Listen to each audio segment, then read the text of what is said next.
Patricia May Arboleda. I'm presently living with my parents in Dublin, Ireland. I'm 18 years old and I'm studying here, taking up tourism and travel course.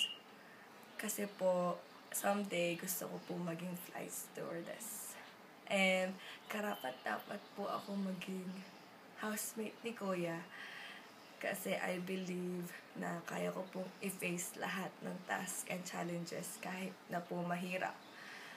Dahil madali rin naman po akong makisama at pakisamahan. And marunong din po akong kumanta. Actually, I recently joined Pinoy Idol Ireland. And yeah, sana po hopefully makapasok po ako kasi it would be a big blessing for me and my family. I hope you consider my video. Thank you!